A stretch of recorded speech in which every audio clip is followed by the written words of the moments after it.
connaîtrez la vérité, et la vérité vous affranchira.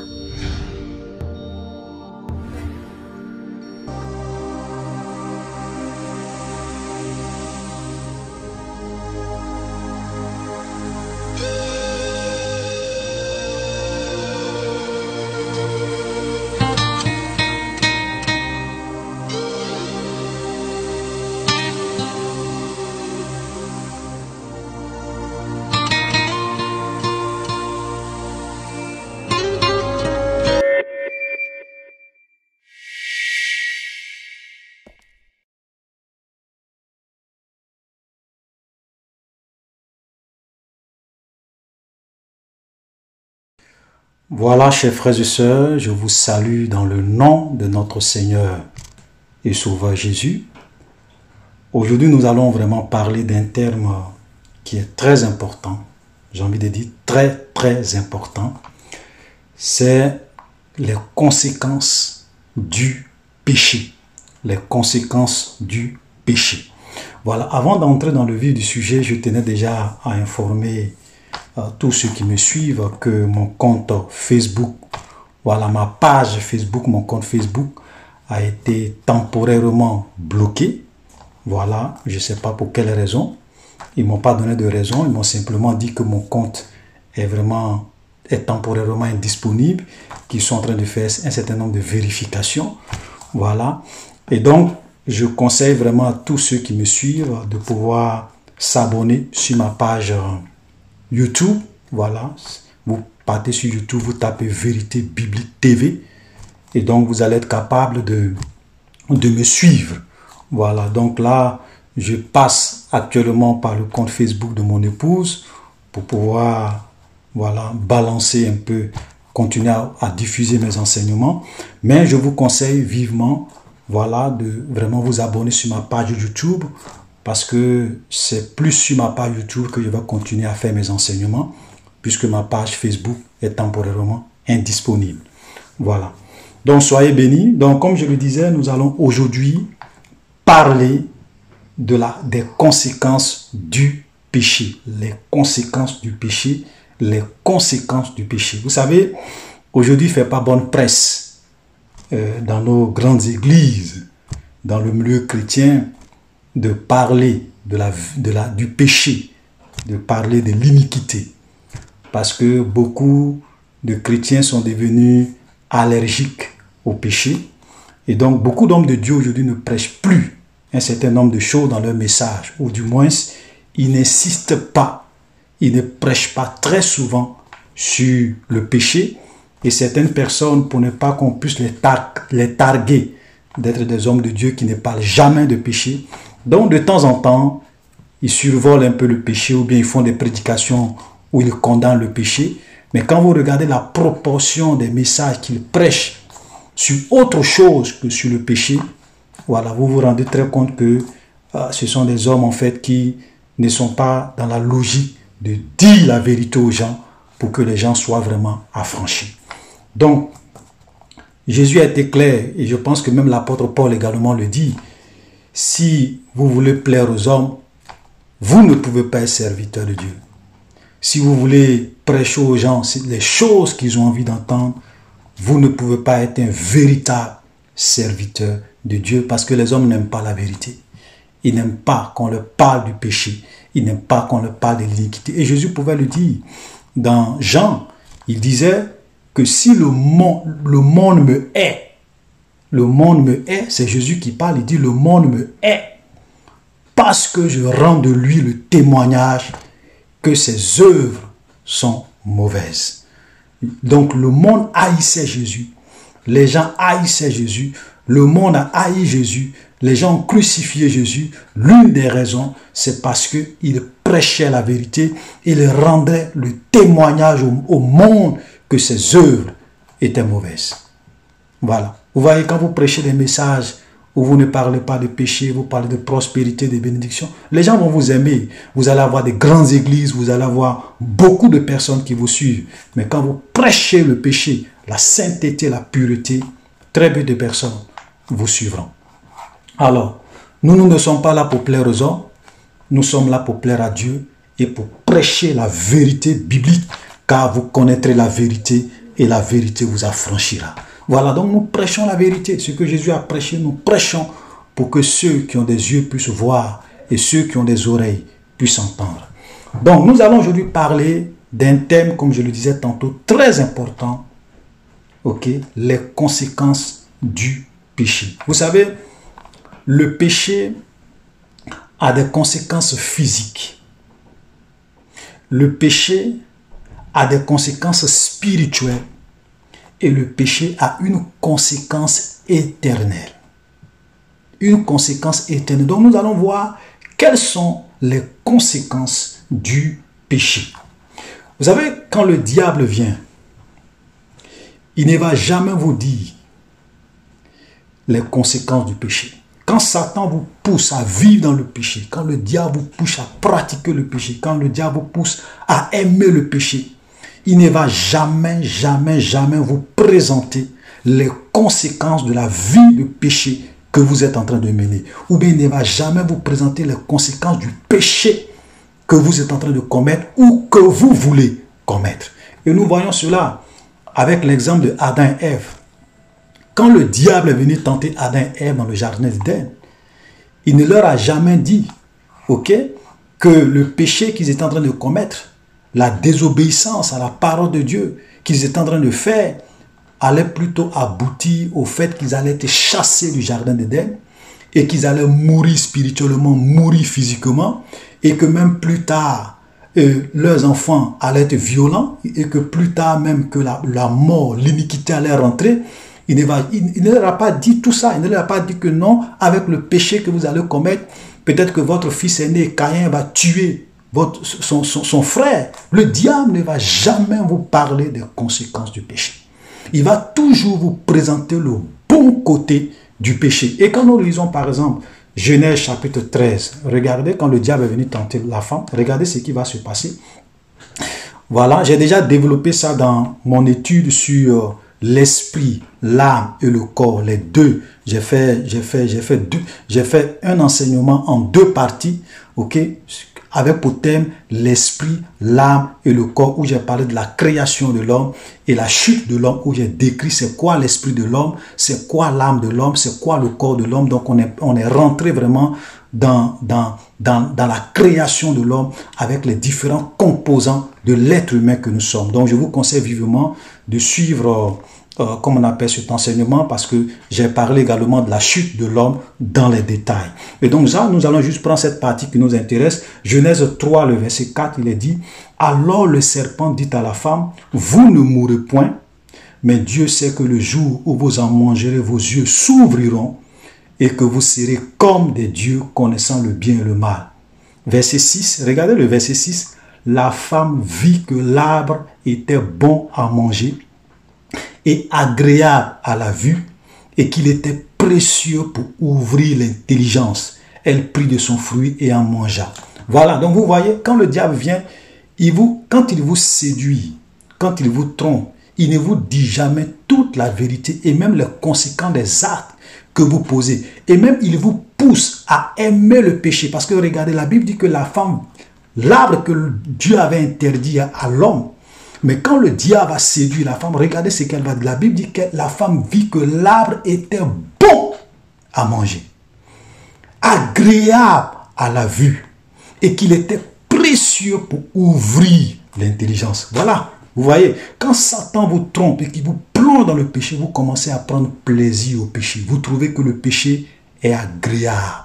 Vous trouvez que le péché est bon. Vous trouvez que le péché est précieux pour ouvrir l'intelligence. Voilà ce que le diable fait. Donc il te miroite. Il va te miroiter les bons côtés du péché, le plaisir que te procure le péché, mais il ne va jamais te dire les conséquences néfastes et désastreuses du péché. Jamais. Voilà, il ne va jamais te faire ça. Donc aujourd'hui, nous allons vraiment prendre le temps de rentrer dans les conséquences du péché. Vous voyez, après, les conséquences du péché de Adam et Ève, ça a été quoi? La mort, les crimes. On voit même que Dieu va détruire le monde de Noé. Ok?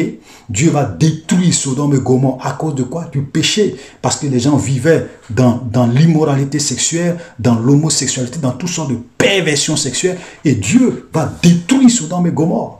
Mais le diable ne va jamais vous dire que ce que vous êtes en train de faire, Dieu va vous punir un jour. Jamais. Voilà. Donc, quelles sont les conséquences du péché? D'abord, ce qu'il faut retenir, c'est que le péché a plusieurs conséquences. Le péché peut entraîner des maladies. Écoutez-moi très bien. Le péché peut entraîner des maladies, des infirmités et des possessions dans la vie d'une personne. Et nous allons voir des exemples dans la parole de Dieu qui démontrent ce que je suis en train de dire. Ok? Ce que je suis en train de dire quand je dis que le péché peut avoir des conséquences terribles dans la vie. Jésus va guérir qui était malade à la piscine de Bethesda. La Bible dit que Jésus va venir et il va guérir un homme. Donc ça se trouve dans Jean chapitre 5. Voilà, vous pouvez lire à partir du verset 1er jusqu'au verset 14. Jean chapitre 5, le verset 1er jusqu'au verset 14 pour avoir un peu le contexte de l'histoire. Et Jésus va venir et la Bible nous dit que Jésus va guérir ce monsieur qui était malade pendant 38 ans. 38 ans. Et après, Jésus va le rencontrer et voilà ce que Jésus va lui dire au verset 14. Il dit, Jésus le trouva dans le temple et lui dit, tu as été guéri. Ne pêche plus de peur qu'il ne t'arrive quelque chose de pire. Voilà quelqu'un que Jésus a guéri, qui a été malade pendant 38 ans. À qui Jésus va dire, écoute, tu viens d'être guéri, je viens de te guérir, mais écoute, ne pêche plus de peur qu'il ne t'arrive quelque chose de pire.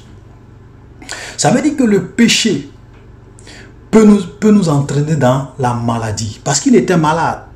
Et Jésus lui dit, si tu pêches, si tu continues à pécher, ce que tu as eu là, c'est petit. Ça veut dire que tu peux avoir une autre maladie encore plus grave que ça. Et tu peux même en mourir. C'est-à-dire que tu peux avoir quelque chose de plus pire que ce que tu as eu. Donc, le péché entraîne des maladies. Le péché entraîne des infirmités, des maladies physiques dans nos vies. Et je vais prendre par exemple un cas d'infirmité qui se trouve par exemple dans Luc. Dans Luc chapitre 13.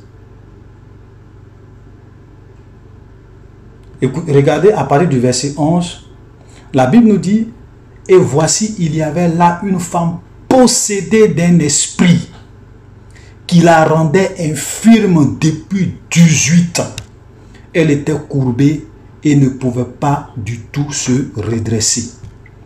Lorsque Jésus l'a vue, Jésus lui adressa la parole et lui dit, femme, tu es délivrée de ton infirmité. Donc, vous voyez ça? Voilà une femme qui était courbée, qui était infirme, parce que il y avait des démons qui la possédaient et qui la rendaient infirme, qui faisaient que pendant 18 ans, elle ne pouvait pas se redresser. Vous voyez? Parce qu'un esprit ne peut rentrer dans la vie d'une personne souvent par quoi? C'est par le péché. Par des portes qui sont ouvertes dans la vie de cette personne. Donc cette femme était infirme par un démon, par un esprit. C'est pour cela que je disais tout à l'heure que le péché peut non seulement avoir des conséquences comme des maladies dans votre vie, le péché peut non seulement peut aussi avoir des conséquences comme des infirmités et des possessions, des cas de possession démoniaque dans votre vie. C'est-à-dire que des esprits peuvent vraiment prendre le contrôle de votre vie, vous posséder et même vous rendre infirme, vous rendre boiteux, comme c'était le cas de cette femme. Frère, c'est pour cela que Dieu nous met en garde contre le péché. Le péché a des conséquences graves dans la vie d'une personne. Mais beaucoup de personnes ne savent pas. On joue avec le péché. Le péché est dangereux, frère. Nous devrons, c'est pour cela que le Seigneur nous exhorte à vivre dans la sainteté, à vivre dans la pureté. Et je vais même vous prendre également un autre exemple qui se trouve également dans Luc. Luc chapitre 11 à partir du verset 14. Voilà ce que la Bible dit. Luc 11 verset 14, il est dit, Jésus chassa un démon qui était muet. Et lorsque le démon fut sorti, le muet parla Et la foule fut dans l'admiration. Vous voyez, non seulement on a vu quelqu'un qui était infirme à cause d'un démon, conséquence du péché, nous voyons également une personne qui était sourde, qui était muet. Et la Bible dit que quand Jésus va chasser ce démon, il va commencer à parler. Ça veut dire que un démon dans votre vie peut vous rendre muet, peut vous rendre infirme, peut diminuer votre capacité humaine. À cause de quoi? Du péché dans vos vies. Frères, c'est pour cela que nous devons faire beaucoup attention. Le péché peut entraîner des maladies, peut entraîner des infirmités, peut entraîner des possessions dans notre vie. Maintenant, je tenais à préciser que ce n'est pas forcément, voilà, parce qu'il faut qu'on soit clair, toutes les maladies ne sont pas forcément dues au péché dans la vie d'une personne. Il faut qu'on soit clair. Ce n'est pas parce que quelqu'un est malade qu'il a forcément commis un péché. Ce n'est pas parce que quelqu'un est malade qu'il a forcément pratiqué le péché. Non. Par exemple, je vais vous donner un exemple dans la parole de Dieu. Quand nous prenons Jean chapitre 9, à partir du verset 1. Ça, c'est l'histoire d'un homme qui était né aveugle. C'est-à-dire que lui, il est né aveugle. Depuis sa naissance, il est né aveugle. Jésus vit en passant un homme aveugle de naissance. Ses disciples lui firent cette question: Rabbi, qui a péché, cet homme ou ses parents, pour qu'il soit né aveugle? Vous voyez? Parce que effectivement, les disciples de Jésus pensaient que quand quelqu'un a des problèmes, à ce genre d'infirmité, c'est que forcément ses parents ou bien lui-même ont dû commettre un péché grave qui a fait que Dieu les a punis comme ça. Non. Et regardez la réponse de Jésus. Verset 3. Jésus répondit: ce n'est point que lui ou ses parents aient péché, mais c'est enfin que les œuvres de Dieu soient manifestées en lui. Donc Jésus est en train de lui dire non, il n'est pas né aveugle parce qu'il a péché, il n'est pas né aveugle parce que ses parents ont péché. Mais c'est pour que l'œuvre de Dieu soit manifestée en lui. C'est-à-dire, en un mot, c'est Dieu qui a permis que cela soit ainsi pour sa gloire. Voilà, parce qu'aujourd'hui, il y a une confusion. Les gens font croire aux gens que oui, dès que quelqu'un est malade, c'est que forcément il a commis un péché. Dès que quelqu'un a quelque chose, c'est que forcément c'est un grand pécheur. Ce n'est pas forcément le cas, parce que nous vivons dans un monde qui était déjà maudit. Avec le péché d'Adam et de Ève, nous subissons déjà la malédiction du péché. C'est pour cela que nous tombons souvent malades. Nous avons des mal de tête, nous avons des fièvres, parce que nous vivons dans un monde qui est sous la malédiction. Voilà. Donc, le fait que quelqu'un soit malade ou infirme, ça ne veut pas forcément dire que c'est parce qu'il a péché ou ses parents ont péché. Vous voyez, la Bible est très équilibrée. Ceux qui lisent la Bible, quand vous lisez la Bible sérieusement, vous allez avoir des points de vue très équilibrés. Alléluia. Donc ça, il faut que ça soit clair. C'est vrai que le péché entraîne des maladies. C'est vrai que le péché entraîne des possessions. C'est vrai que le péché entraîne des infirmités. Mais toutes les maladies, toutes les infirmités ne sont pas forcément les conséquences d'un péché. Il faut que ça soit clair et net. Alléluia. Maintenant, vous voyez, Jésus... Aujourd'hui, on voit qu'il y a beaucoup de manipulation dans ces histoires de guérison, de délivrance. Regardez, Jésus ne force personne, Jésus ne force pas les gens à dire qu'ils sont guéris alors qu'ils ne le sont pas en réalité.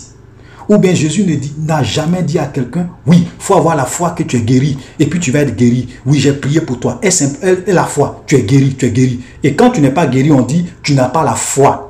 Frère, Jésus ne travaille pas comme ça. Je vais vous donner un exemple de quelqu'un qui a été honnête et sincère avec Jésus, et Jésus ne l'a pas forcé à confesser par la foi qu'il est guéri. Parce que si tu n'es pas guéri, tu n'es pas guéri. Voilà. Aujourd'hui, il y a trop de manipulation, il y a trop de distractions dans nos églises. Je vais vous donner l'exemple dans Marc chapitre 8, à partir du verset 22. Une histoire qui est très intéressante. Regardez Marc 8, verset 22. Il se rendit à Bethesda et on amena vers Jésus un aveugle qu'on le pria de toucher. Donc Jésus va aller à Bethsaïda, pardon. Jésus va aller à Bethsaïda et les gens vont amener vers Jésus un aveugle pour que Jésus puisse vraiment prier pour lui, pour qu'il soit guéri. Il prit l'aveugle par la main et le conduisit hors du village. Puis il lui remit il mit de la salive sur les yeux, lui imposa les mains et lui demanda s'il voyait quelque chose. Donc Jésus va le prendre, Jésus va sortir avec lui du village, il va l'envoyer en dehors du village et il va réellement faire de la salive, il va faire de la boue et il va mettre ça sur ses yeux. Et regardez, il va lui demander, et Jésus va lui demander, est-ce que tu vois quelque chose? Est-ce que tu as été guéri? Voilà ce qu'il va dire. Il regarda, verset 24, il regarda et dit, j'aperçois les hommes, mais j'en vois comme des arbres qui marchent. Il dit, oui, c'est vrai, je vois, mais quand je regarde là, je ne vois pas bien parce que je vois les hommes comme des arbres.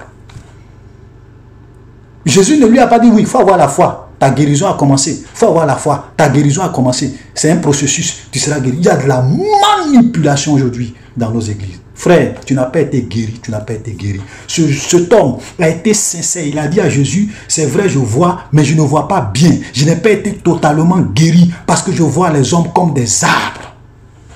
Voilà l'honnêteté. Et regardez ce que Jésus va faire au verset 26. Jésus lui mit de nouveau les mains sur les yeux. Donc Jésus va mettre encore ses mains sur les yeux pour qu'il soit encore guéri. Et quand l'aveugle regarda fixement, il fut guéri et vit tout distinctement.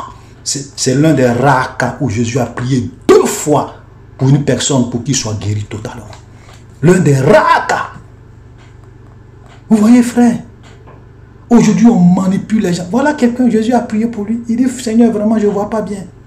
Je vois les arbres comme des hommes. Jésus a prié encore pour lui une seconde fois et il a été guéri. Si c'était nos prophètes, nos pasteurs, nos manipulateurs d'aujourd'hui, ils allaient dire oui, faut confesser qu'il y a la foi, faut confesser qu'il y a la foi. Et quand tu dis, ah pasteur, je ne suis pas guéri, on dit non, toi tu n'as pas la foi, c'est pas que tu n'as pas eu la foi que tu n'as pas eu ta guérison. De la manipulation, de la manipulation. Et il y a beaucoup de menteurs dans nos églises aujourd'hui. Des femmes qui mentent, des hommes qui mentent, des jeunes filles qui mentent. Ils n'ont pas été guéris. Ils voient eux-mêmes que leur maladie est là. Ils disent non, je suis guéri. C'est du mensonge. Et si vous ne vous repentez pas, frère, vous allez aller à l'enfer. Vous allez périr pour ça. Parce que Dieu, la Bible dit que les menteurs n'entreront pas au ciel. Tu es guéri, tu dis j'ai été guéri. Tu n'as pas été guéri, tu dis je n'ai pas été guéri. Ce n'est pas la peine de venir mentir. Parce que les pasteurs vous manipulent. Soyez francs, soyez sincères. Cet homme-là, il a été franc, il a été sincère. Il a dit à Jésus, je n'ai pas été totalement guéri. Je vois les hommes comme des arbres. C'est vrai, tu as prié pour moi, mais je ne suis pas guéri totalement. Et Jésus a prié pour lui. Jésus ne lui a pas dit, il faut aller à la maison. Sur le champ, Jésus a prié pour lui. Il a été totalement guéri. Vous voyez, les vrais miracles sont vraiment authentiques. Il n'y a pas de la manipulation. Quand Jésus guérit là, c'est propre, c'est net, il n'y a pas de discussion. Il n'y a pas de discussion. Vous avez des gens, on prie pour toi aujourd'hui, tu as été guéri, tu arrives à la maison, ton mal est là. Dieu, ça, c'est pas Dieu. Dieu ne fait pas ça. Dieu est trop puissant.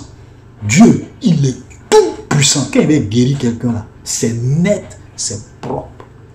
Pas de discussion, pas de manipulation. Alléluia. Donc, une autre conséquence du péché, c'est que le péché brise les projets de Dieu, brise votre avenir. Et je l'ai dit tout à l'heure, je vais prendre juste l'exemple de Adam et Ève. Adam et Ève devraient vivre éternellement. C'était le projet de Dieu pour eux. Mais regardez ce que le péché a fait. Le projet de Dieu pour eux a été brisé. Leur avenir a été j'ai envie de dire, a été hypothéqué. À cause de quoi? Du péché. Parce qu'ils ont désobéi à la volonté de Dieu. Tous ceux qui vivent dans le péché et qui pratiquent le péché rendent nul à leur égard le projet de Dieu pour eux. Tous ceux qui pratiquent et qui vivent dans l'iniquité rendent nul à leur égard l'avenir que Dieu avait pour eux. C'est pour cela que beaucoup de personnes aujourd'hui, Dieu avait voulu qu'ils soient des hommes qui allaient réussir dans la vie. Mais parce qu'ils vivent dans le péché, qu'ils pratiquent le péché, le diable a pris le contrôle de leur vie. Le diable a détruit leur avenir, l'avenir glorieux que Dieu leur avait promis. Voilà, c'est la vérité, frère. Vous connaîtrez la vérité vous affranchira. C'est la vérité. Alléluia. Ensuite, le péché, une autre conséquence du péché, c'est que le péché entraîne des malheurs et souvent même la mort physique. Il y a des gens qui sont morts physiquement à cause du péché. Il y a des gens qui ont connu le malheur à cause du péché. Et nous allons prendre par exemple un autre exemple toujours dans le livre de Luc. Par exemple, cette fois-ci dans le livre de Luc. Luc chapitre 13, le verset, on va commencer à faire la lecture à partir du verset 22, qui est une histoire aussi très intéressante.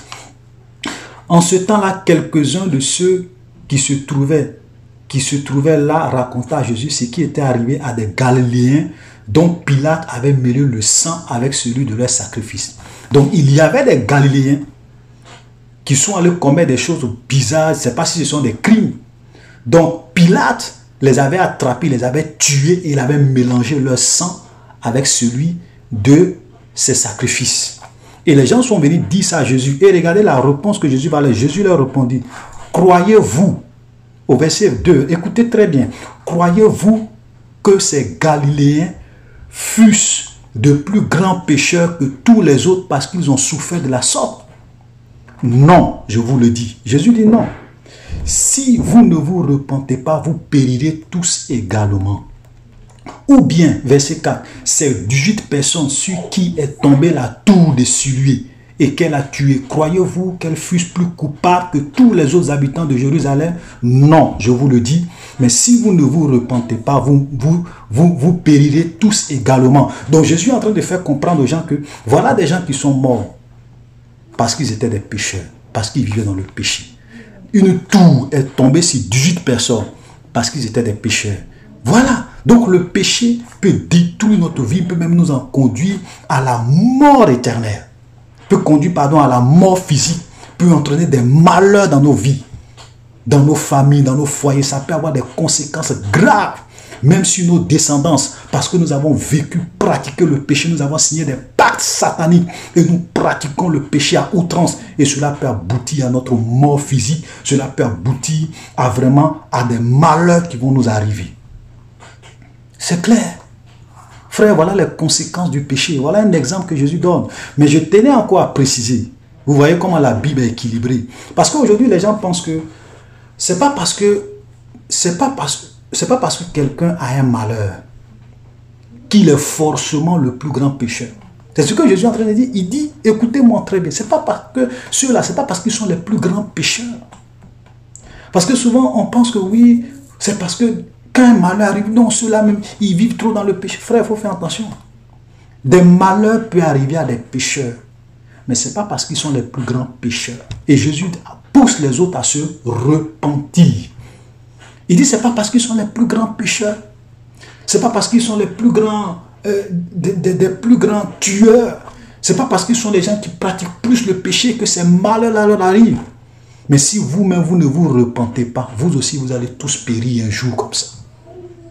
Frère, voilà la vérité. Donc, le péché a des conséquences très graves. Alléluia. Maintenant, nous allons voir, pour ne pas que la vidéo soit trop longue, l'une des conséquences les plus graves du péché. Parce que ce que nous avons vu là sont des conséquences physiques. La mort physique, les malheurs, notre avenir qui peut être bloqué, les maladies, les infirmités, les possessions. Ça, ce sont des conséquences physiques. Mais la plus grave de toutes ces conséquences-là, ok, c'est quoi? C'est la mort éternelle. La mort éternelle. La séparation éternelle avec Dieu. La Bible nous dit dans Romains 6, le verset 23, le salaire du péché, c'est la mort. Cette mort dont la Bible parle, c'est la mort éternelle. Et nous allons voir ce que Jean a vu dans sa vision au dernier jugement. Apocalypse chapitre 20, le verset 11. Vous voyez, Jean va voir dans cette vision, il va voir quelqu'un qui était assis sur un grand trône blanc. Il a vu en fait le jour du dernier jugement. Le dernier jugement où les gens vont être jugés à cause de leur péché et ils vont subir la conséquence éternelle de leur péché. Regardez ce qu'il dit. Il dit, puis je vis, Apocalypse 20, le verset 11, puis je vis un grand trône blanc. Celui qui était assis dessus, la terre et le ciel s'enfuient devant sa face et il ne fut plus trouvé pour eux. Je vis les morts, les grands et les petits qui étaient debout, qui se tenaient debout devant le trône. Des livres furent ouverts et un autre livre fut ouvert, celui qui est le livre de la vie, et les morts furent jugés selon leurs œuvres d'après ce qui était écrit dans ces livres. Donc il va voir un grand trône blanc et qu'est-ce qu'il voit? Il voit que tous les morts, les grands comme les petits, chacun va se tenir là devant ce grand trône blanc, le trône du jugement. Et il est dit ici que des livres furent ouverts. Parce qu'il y a le livre de la vie, mais il y a également d'autres livres.